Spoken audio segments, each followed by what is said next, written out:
बोले धन्य हूँ मैं, मुझे माता के दर्शन हो गए। काली माँ कहने लगी बेटा मैं तो तेरी माँ हूँ, आराध्य हूँ, तू मेरी पूजा आराधना करता है, झूठ मत बोलना। ये बता जिस कारण से तू जेल में वो चोरी तूने की थी कि नहीं? तो उसने सोचा कि माता के सामने क्या छुपाना, बता देते माता को। माता को बताने ही वाला था, तब तक वो दीपक की रोशनी से उस काली माता की परछाई बढ़ रही थी। उसने कहा ये तो धोखा है, देवताओं की परछाई नहीं होती। उसने काली माँ के सामने नहीं कहूंगा, उसकी जान बच गई। तो सत्संग तो एक पल का ही आपके जीवन को जान बचा सकता है। सत्संग वो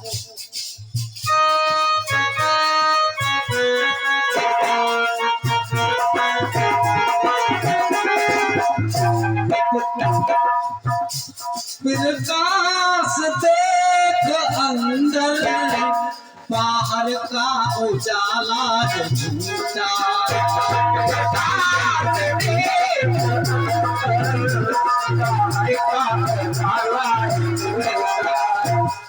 अंदर का प्रकाश देख, बाहर का प्रकाश तो बहुत कम है अंदर के प्रकाश से। जब गीता का ज्ञान दे रहे थे प्रभु अर्जुन को, और विराट रूप जब दिखाया था तो पूछा था भगवान कृष्ण ने अर्जुन क्या देखा? अर्जुन ने कहा था प्रभु एक सूर्य सारे संसार को प्रकाशित करता है, 1 करोड़ सूर्य डूबे, उसके बाद भी इतना प्रकाश नहीं हो सकता जो मैंने देखा। तो ज्योति प्रकाश परमात्मा का जो प्रकाश हमारे अंदर है उसको जागृत हम नहीं कर पाए। प्रकाश देख अंदर, बाहर का उजाला है झूठा। प्यार करना है तो काम करना ये होगा अधूरा। क्या करना होगा?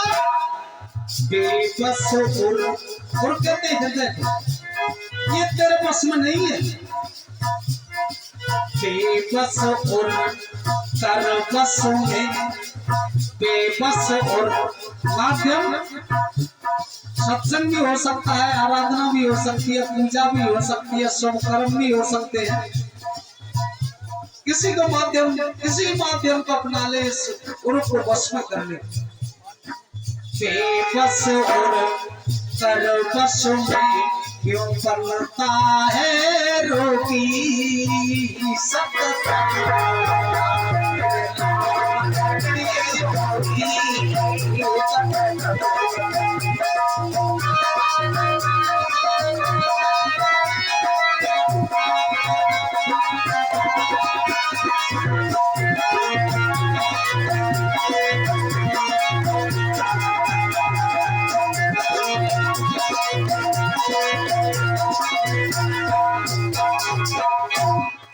और सुंदर बज रहे भैया हाल करके हमसे। इस संसार में 2 प्रकार से लोग जीवन जीते हैं। इस गांव में बहुत प्रबुद्ध जन भी बहुत है, क्योंकि मैं लगभग बहुत से लोगों को जानता हूं जो अच्छी बात करते हैं, सीधे साधे लोग हैं आपके गांव में। सभी लोग 2 प्रकार से हम जीवन जी रहे हैं। एक जीवन होता है मन से संचालित, यानी माइंड ऑपरेटेड लाइफ। मन से संचालित जीवन जीते हैं 99.9% लोग। कितना बचा? गणित पढ़ने वाले बच्चे बैठे होंगे। अब मन से संचालित जो जीवन जीते हैं वो कैसे जीवन है?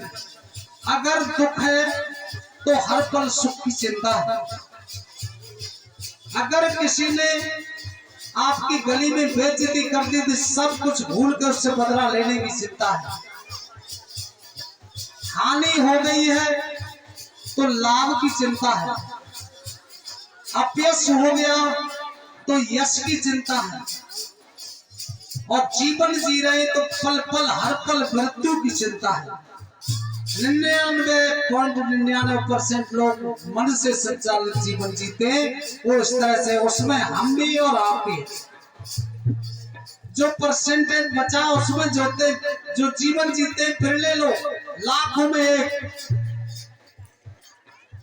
वो होता है जीवन सोल गवर्नेड लाइफ, यानी आत्मनियंत्रित जीवन।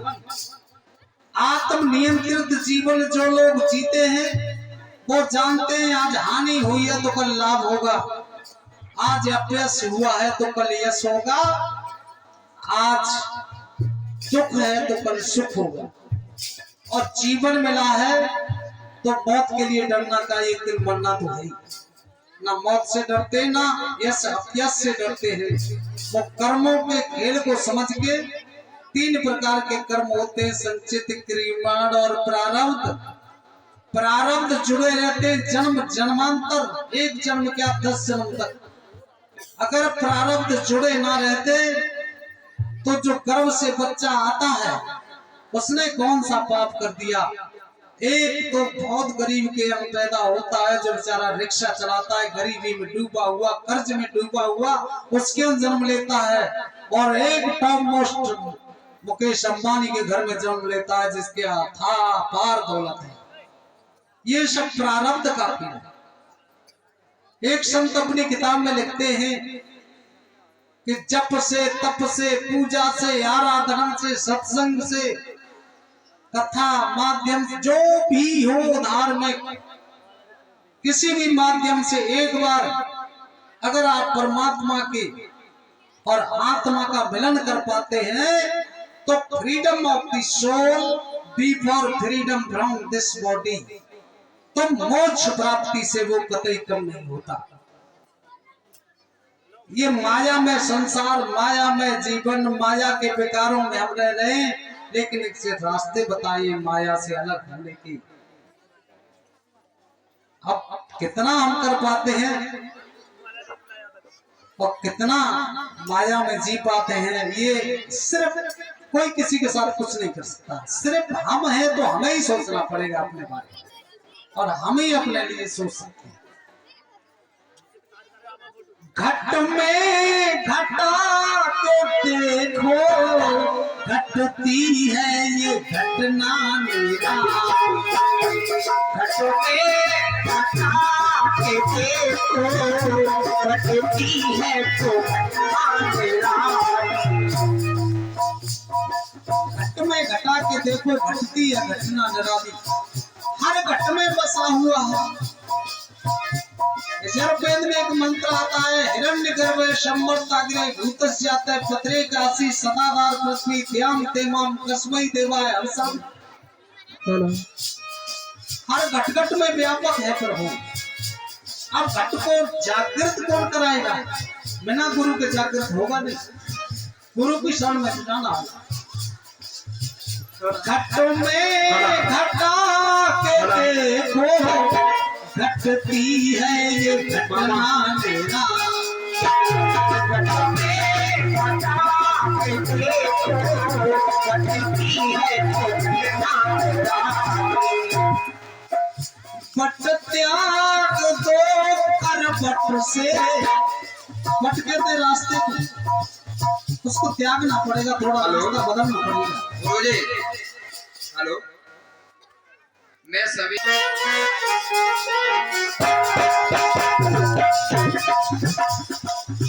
घट में घटा के देखो, घटती है ये घटना निराली। पट त्याग दो करवट से, पट में ही मिलेगा वो पानी। पट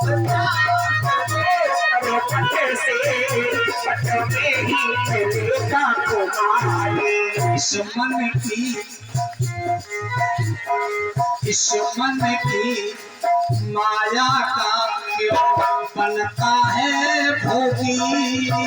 सत्संग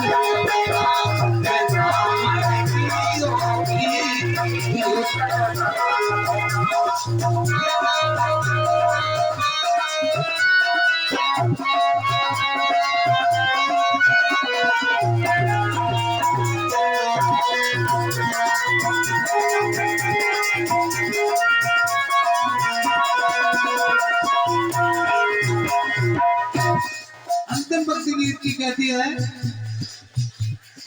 नाम गुणे अनोखा। आप कोई भी कलयुग में गिरत पढ़ लीजिए, गोस्वामी जी की रामचंद्र मानस पढ़ लीजिए, नाम की भक्ति बताई गई है और भक्ति ही प्रबल है इस कलयुग में। भक्ति के माध्यम से ही सब कुछ प्राप्त कर सकते हैं आप। और तमाम ऐसे उदाहरण हैं जिन्होंने भक्ति के माध्यम से परम गुरु को प्राप्त किया है।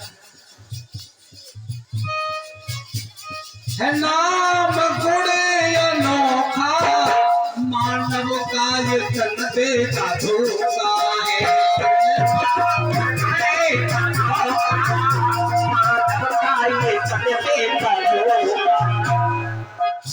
हरि का भजन तू कर ले, हरि का भजन तू कर ले, फिर ये भी मिलेगा न मौका।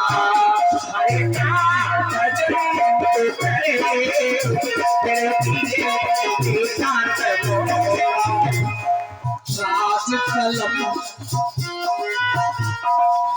राज कलम लिखती है, गुरु ज्ञान की लेट होगी, सत्संग